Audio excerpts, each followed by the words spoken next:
ఓం శుక్లాం వరదరం విష్ణుం శశివర్ణం చతుర్భుజం ప్రసన్నవదనం ధ్యాయేత్ సర్వవిఘ్నోపశాంతయే. ఓం గురు బ్రహ్మ గురు విష్ణు గురుదేవో మహేశ్వర గురు సాక్షాత్ పరబ్రహ్మ తస్మై శ్రీ గురవే నమః. ఓం వ్యాసాయ విష్ణురూపాయ వ్యాసరూపాయ విష్ణవే నమో వై బ్రహ్మనిధయే వాసిష్ఠాయ నమో నమః. ఓం నారాయణం నమస్కృత్య నరం చైవ నరోత్తమం దేవీం సరస్వతీం చ సంతతో జయముదీరయేతు. హరి ఓం. ప్రియ భగవద్బంధువులారా, ఆస్తిక మహాశైలారా, విష్ణు పురాణానికి మనం స్వాగతం పలుకుతూ ఆత్మానం రథనం విద్ధి శరీరం రథమేవతు బుద్ధింతు సారథం విద్ధి మనః ప్రగ్రహమేవచ. మన ఆత్మ, మన శరీరము, మన బుద్ధి, మన మనస్సు ఇవి అన్నీ కూడా ఒక రథంలాగా మారితే ఆ రథాన్ని అధిరోహించినటువంటి శ్రీమన్నారాయణుడు మనకి సద్బుద్ధిని సద్గతులను కలుగుజేయుగాక అని మరొకసారి మనం స్మరణలోకి తెచ్చుకుంటూ విష్ణు పురాణం ద్వితీయాంశం 10వ అధ్యాయానికి వచ్చున్నాం. ఈ 10వ అధ్యాయంలో చాలా విశేషణంతో కూడుకున్నటువంటి వివరాలు సూర్యనారాయణ స్వామి గురించి ఇచ్చారు.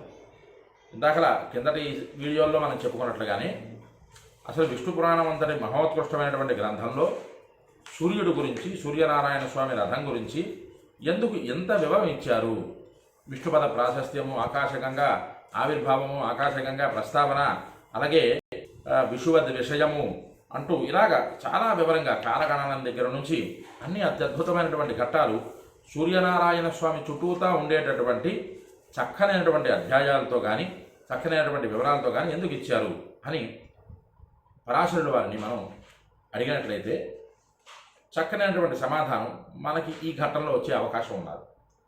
పరాశరుడు వారిని ఎలా అడగడం, చాలా చక్కగా మనం తెలుసుకోవాల్సినటువంటి చక్కనైన విషయం ఇక్కడ ఒకటి మనకి ప్రస్ఫుటంగా కనిపిస్తుంది. అధ్యాయంలో మన సమయాన్ని బట్టించి కొన్ని శ్లోకాలు చెప్పుకుంటూ ఆ శ్లోకాలకి అర్థం మనం తెలుసుకుంటూ వెళుతున్నాం. అయితే ఇక్కడ సూర్యనారాయణ స్వామి వారి తాలూకా రథం మీద ఏ దేవతలు ఈ అధ్యాయంలో అధివహించి ఉన్నారు, వారిని ఎందుకు సూర్యనారాయణ స్వామి వారి రథంలో భగవంతుడైనటువంటి శ్రీమన్నారాయణుడు ఉంచాడు, ఈ వివరాలన్నీ ఈ అధ్యాయంలో మనకు వచ్చే అవకాశం ఉన్నది. కావున ఎలా అడగాలి పరాశరుడు వారికి, మైత్రేయ మహర్షి ఎంత భక్తి శ్రద్ధలతో ఆయన్ని ప్రార్థించారో అదేవిధంగా మనం కూడా స్వామి పరాశర మహర్షి మాకు సన్మార్గోపదేశాన్ని చేసేటటువంటి ఓ గురువర్య, మాకు ఈ 10వ అధ్యాయంలో ఉండేటటువంటి వివరం కాస్త చెప్పండి అంటే పరాశరుడు వారు మొట్టమొదటగానే ఉటంకిస్తూ ప్రారంభం చేస్తూ ఈ 10వ అధ్యాయం సూర్యరథంలో ఉండేటటువంటి అధికార దేవతా వర్ణన అనేటటువంటి వివరాలు ఇస్తున్నారు. శ్రీ పరాశర ఉవాచ సాసీతి మండల శతం కాష్ఠ యోరనంతరం ద్వయోహం ఆరోహణ అవరోహణాభ్యాం భానోహం అబ్దేన జాగతి.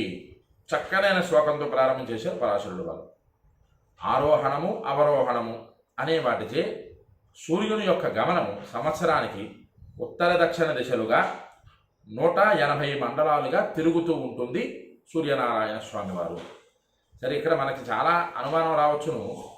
ఎందుకంటే సూర్యుడు స్థిరంగా ఒక దగ్గరే ఉంటారు కదండి, ఆయన ఎలాగా పరిభ్రమిస్తూ ఉంటారు. ఇక్కడ మనం తెలుసుకోవాల్సినటువంటి విషయం ఏంటయ్యా అంటే, ఒక పాలపుంత, ఈ పాలపుంతలో ఉండేటటువంటి గ్రహాలు, గ్యాలక్సీ అంటాం ఇంగ్లీష్లోని, ఈ గ్యాలక్సీలో ఉండేటటువంటి గ్రహాలు వాటంతటా అవి తిరుగుతూ సూర్యుని చుట్టూ తిరగడానికి కొంత సమయం పడుతుంది. అలాగే సూర్యనారాయణ స్వామి కూడా తిరుగుతూ పరిభ్రమిస్తూ మొత్తం ఈ గ్యాలక్సీ చుట్టూ ఒకసారి, అంటే ఈ పాలపుంత చుట్టూతో ఒకసారి తిరుగుతారు. దానికి కొన్ని వందల ఏళ్ళు పడుతుంది. ఈ కొన్ని వందల ఏళ్ళు పట్టేటందుకు కావలసినటువంటి సమయానికి అధిష్టాత్రం ఏంటయ్యా అంటే చక్కగా వివరం పరాశరుడు వారు చెబుతూ 180 మండలాలు, ఈ 180 మండలాలుగా ఆ సూర్యనారాయణ స్వామి యావత్ ప్రకృతి పరిభ్రమిస్తూ ఉంటారు అని చెబుతున్నారు. సరథో అధిష్ఠితో దైవై ఆదిత్యై ఋషుభిస్తదా గంధర్వై అప్సరస శోభితస్య గ్రామణి సర్ప రాక్షసై. ఆ సూర్యుడి తాలూక రథం ఆదిత్య దేవుల చేత, అలాగే ఋషుల చేత, గంధర్వుల చేత, అప్సరసల చేత, యక్షుల చేత, నాగుల చేత, రాక్షసుల చేత అధిష్ఠించబడి ఉంటుంది. ఇక్కడ మనం చాలా జాగ్రత్తగా తెలుసుకోవాల్సినటువంటి విషయం ఏమిటయ్యా అంటే, సూర్యరథంపై, సూర్యనారాయణ స్వామి వారి తాలూకా రథం పైన ఆదిత్య దేవులు, ఋషులు, గంధర్వులు, అప్సరసులు, యక్షులు, నాగులు, రాక్షసులు వీటన్నింటినీ కూడా స్వామివారు ఎందుకు తన రథం పైన ఉంచి ప్రయాణం చేస్తున్నారు అనేటటువంటిది వివరం కాస్త మనం తెలుసుకున్నట్లయితే ఇక్కడ పరాశరుల వారు దాని గురించి చక్కగా వివరమిస్తూ ఆదిత్య దేవులు అంటే ఏ నెలకి ఏ ఆదిత్యుడు, సూర్యనారాయణ స్వామి ఒకరే, కానీ ఆ నెలకి ఆ పేరు మారుతుంది. ఒక ఉదాహరణగా చైత్రమాసంలోని ఉండేటటువంటి సూర్యుని రథంపై ఎల్లప్పుడూ ధాత అనేటటువంటి పేరు గల సూర్యనారాయణ స్వామి కనిపిస్తూ ఉంటారు. ఇలాగా ఒక్కొక్క నెలకి ఒక్కొక్క సూర్యనారాయణ స్వామి మనకి కనిపిస్తూ ఉంటారు. ఇందులోనే పరాశరుల వారు చెబుతూ ఆదిత్యులు మొట్టమొదటిగా ఈ ఆదిత్యులు ఆయా నెలకు తగినట్లుగా జగత్తుకి అవసరమైనటువంటి సూర్య తేజస్సుని, శక్తిని వాళ్ళు ప్రసరింపజేస్తూ ఈ యావత్ ప్రకృతిని కాపాడుతూ ఉంటారు ఆదిత్యులు. మొత్తం 7 గణాలు, 7 సమూహాలు. ఆ సమూహాలకి ఒక్కొక్క సమూహానికి ఒక్కొక్క అధిష్టాత అయినటువంటి వారిని సూర్యనారాయణ స్వామి రథం మీద కూర్చోబెట్టుకొని ఉంటారు. ఈ సూర్యనారాయణ స్వామి వారిలో ఆదిత్యులు కొంతమంది, అందులో ధాత అనేటటువంటి ఆయన చైత్రమాసానికి అధిష్టానంగా ఉంటారు. అలాగే 12 నెలలకి 12 మంది సూర్యనారాయణ మూర్తులు మారుతారు. అలాగే కొంతమంది ఋషులను కూడా కూర్చోబెట్టుకొని ఉంటారు ఆ సూర్యరథం పైన. వారు ఎందుకు కూర్చుంటారంటే వారు వేద మంత్రాలని, ఋగ్వేదము, యజుర్వేదము, సామవేదము, అథర్వణ వేదము ఈ మంత్రాలని పఠిస్తూ సూర్యుణ్ణి స్తుతిస్తూ ఉంటారు ఆయన గమనంలోని. తద్వారా లోకానికి జ్ఞానాన్ని అందింపజేస్తూ ఉంటారు ఋషులు. ఇంకా ఎవరున్నారు? సూర్యనారాయణ స్వామి వారి దీంట్లో 3వ వర్గం వాళ్ళు గంధర్వులు. ఈ 3వ వర్గం వాళ్ళు గంధర్వులు సూర్యనారాయణ స్వామి రథం ముందు నడుస్తూ దివ్యమైన గానం చేస్తూ సూర్యుని యశస్సును కీర్తిస్తూ ఉంటారు. ఎందుకు సూర్యుని యశస్సును ఎందుకు కీర్తిస్తూ ఉంటారు గంధర్వులు? ఆయన శక్తి, ఆయన తాలూకా సూర్యకిరణాల తేజస్సు వలన యావత్ ప్రకృతి కూడా సంక్షోభానికి గురి కాకుండా ఏ సమయానికి ఎలాంటి సూర్య తేజస్సుని అందించాలి అన్నది ఆ సూర్యనారాయణ స్వామి ద్వారా ప్రసరింపజేస్తారు. కాబట్టి ఆయన్ని పొగుడుతూ ఉంటారు గంధర్వులు. అలాగే ఇక్కడ అప్సరసలు సూర్యనారాయణ స్వామి రథంపై ఉంటారు. వారు ఎందుకున్నారు సూర్య భగవానుడి రథంపై అంటే సూర్య భగవాను ఎదుట వాళ్ళు ఎప్పుడు కూడా నృత్యం చేస్తూ రథ ప్రయాణంలో అలసట రాకుండా, ఎవరికి అలసట రాకుండా సూర్యనారాయణ స్వామి రథాలకి ఉండేటటువంటి గుర్రాలకి, రథంకి ఉండే గుర్రాలకి కానీ, ఆ అనూరుడు అనేటటువంటి సూర్యనారాయణ స్వామి తాలూకా సారథికి కానీ, అలాగే అక్కడ ఉండేటటువంటి సూర్యనారాయణ స్వామి ప్రయాణం చేసేటటువంటి మార్గాలలో ప్రకృతికి సంబంధించినటువంటి బ్రహ్మ పదార్థాలన్నింటినీ కూడా ఆహ్లాదపరచాలి అంటే అప్సరసలు ఉండి నాట్యం చేస్తూ ఉంటారు. అలాగే యక్షులు, కొంతమంది యక్షులు కూడా సూర్యరథంపై ఉంటారు. గుర్రాలు, జీవులను, రథానికి సంబంధించిన సామగ్రిని పర్యవేక్షిస్తూ రథాన్ని గమనంలో ఉంచుతారు. రథానికి సంబంధించి ఉండవలసినటువంటి ఆ సామగ్రి ఏమిటేమిటి ఉండాలో వాటిని అన్నింటినీ కూడా రక్షిస్తూ, పర్యవేక్షిస్తూ ఏ సమయానికి ఎలాంటి ఇది ఉండాలన్నది వారు పర్యవేక్షిస్తూ ఉంటారు యక్షులు. ఇకపోతే నాగులు కొంతమంది ఈ సూర్యరథంపై ఉంటారు. సూర్యరథానికి తాడులాగా అమరి రథాన్ని చుట్టుముట్టి సురక్షితంగా బంధించి ఉంచుతాయి. సూర్యరథాన్ని బంధించి అంటే రథం ఆ గమనంలోని, ఆ వేగంలోని, ఆ సూర్యరథం ప్రయాణం అవుతున్నటువంటి వేగంలోని ఈ ఇరుసు కానీ, చక్రం తాలూకా ఇవి కానీ ఎక్కడ కూడా తెగి పడిపోకుండా, సూర్యనారాయణ స్వామి ఎక్కడ ఆగకుండా ఆయన ప్రయాణం అవ్వడానికి చక్కగా ఒక మార్గాన్ని, ఆ మార్గంలో ఉండేటటువంటి ప్రయాణాన్ని ఆ నాగులు సంరక్షిస్తూ ఉంటాయి అని చెప్తూ ఆఖరిగా 7వ వర్గం వాడు రాక్షసులు. ఈ రాక్షసులు వీరు కీడు చేసేవారు కాదు. సూర్యనారాయణ స్వామి రథంపై ఉండేటటువంటి రాక్షసులు ప్రకృతికి కీడు చేసేవారు కాదు. రథం వెనక భాగం నుండి రథాన్ని ముందుకు తోస్తూ సహాయం చేస్తూ సూర్యుడిని అనుసరిస్తూ ఉంటారు. ఇది అంతా కూడా మొత్తం 7 వర్గాల వారు. ఈ 7 వర్గాల వారు కూడా సూర్యనారాయణ స్వామి రథంపై ఉంటారు. ఈ సూర్యనారాయణ స్వామి వారి రథంపై ఉండేటటువంటి 7 వర్గాల వారు కూడాను చక్కగా ఆ రథ గమనానికి ఏ విధమైనటువంటి అవరోధాలు లేకుండా జాగ్రత్తగా నడిపిస్తూ ఉంటారు వారందరూ కూడా. ఇంత చక్కనైనటువంటి వివరం సూర్యనారాయణ స్వామి వారి గురించి ఈ అధ్యాయంలో ఇవ్వబడింది. అయితే ఇక్కడ మనం తెలుసుకోవాల్సినటువంటిది ఇంతవరకు ఆదిత్య దేవులు వారు ఎలాంటి పరిస్థితుల్లో సూర్యనారాయణ స్వామి రథంపై ఉండి మనందరికీ రక్షిస్తున్నారు. అలాగే 7 వర్గాల వారు, 1 ఆదిత్య దేవులు, 2 ఋషులు, గంధర్వులు, 4 అప్సరసులు, 5 యక్షులు, 6 నాగులు, 7 రాక్షసులు. ఈ మొత్తం 7 వర్గాల వారు సూర్యనారాయణ స్వామి వారి రథంపై నిలబడి ఉన్నారు అని చెప్పుకుంటూ ఇక ఏ మాసంలో ఏ పేరు గల ఆదిత్యుడి దగ్గర నుంచి, అప్సరసల దగ్గర నుంచి, యక్షుల దగ్గర నుంచి, ఋషుల దగ్గర నుంచి ఎవరెవరు ఏ మాసంలో సూర్యనారాయణ స్వామి రథంపై ఉన్నారు అని ఇక్కడ వివరంగా పరాశరుడు వారు ఇచ్చారు. అదంతా కూడా మనం తెలుసుకొని ఆరోగ్యాన్ని పొందుదాం. ఆరోగ్య ప్రదాతైనటువంటి సూర్యనారాయణ స్వామి గురించి తెలుసుకోవడం ముఖ్యమైనటువంటి తక్షణమైన కర్తవ్యం ఈ రోజులలో. దాతా హృదుస్థలా చైవ పులస్త్యో వాసుకిస్తథ రథభృదు గ్రామణీర్హేతి గ్రామణీర్హేతి స్తంభురస్యవ సప్తమః ఏతే వసంతి వై చైత్రే మధుమాసే సదైవ హి మైత్రేయాస్యంధనే భానోః సప్త మాసాధికారిణః. చక్కగా పరాశరుడు వారు చెబుతూ మధుమాసమైనటువంటి చైత్రమాసంలో సూర్యుని యొక్క రథంపై ఎల్లప్పుడూ కూడా ధాత అనే పేరు గల ఆదిత్యుడు, క్రతుస్థల అనే పేరు గల అప్సరస, పులస్త్యుడు అనే పేరు గల ఋషి, వాసుకి అనే పేరు గల సర్పము, అలాగే రథభృతు అనే పేరు గల యక్షుడు, హేతి అనే రాక్షసుడు, తుంగురుడు అనే గంధర్వుడు, ఈ 7 కూడా ఈ చైత్రమాసానికి అధిపతులుగా అధికారులుగా సూర్యరథంపై నిలబడి ఉంటారు. అలాగే వైశాఖ మాసానికి వచ్చేసరికి వీరందరూ కూడా మారతారు.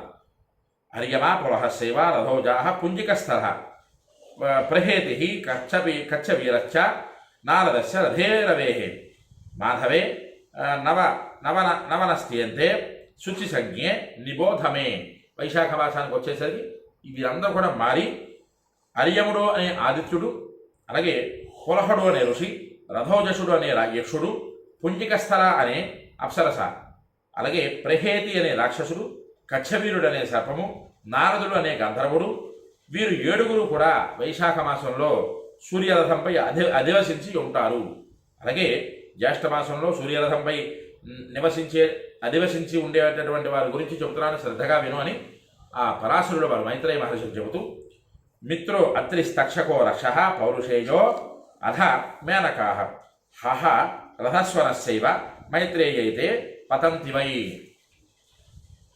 మిత్రుడు అనే పేరు గల ఆదిత్యుడు, అత్రి అనే పేరు గల ఋషి, తక్షకుడు అనే పేరు గల సర్పము, పౌరుషేయుడు అనే పేరు గల రాక్షసుడు, మేనక అనే పేరు గల అప్సరస, హాహ అనే పేరు గల గంధర్వుడు, అలాగే రథస్వనుడు అనే పేరు గల యక్షుడు, ఈ 7 కూడా జ్యేష్ఠ మాసంలో సూర్యరథాన్ని అధివసించి ఉంటారు.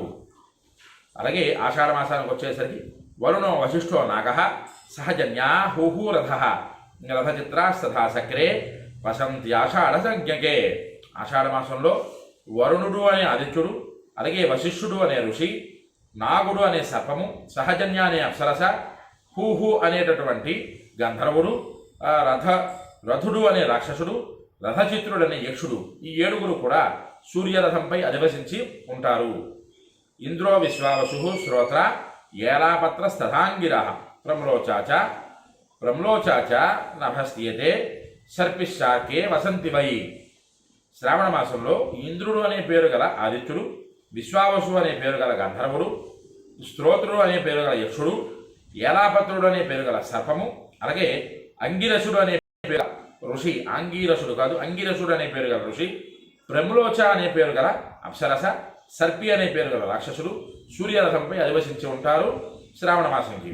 అలాగే భాద్రపద మాసానికి వచ్చేసరికి విశ్వావసు గ్రశేషస్య భృగుస్య పూర్ణస్తథ అనుమ్లోచ శంఖపాలో వ్యాఘ్రో భాద్రపదే తథా.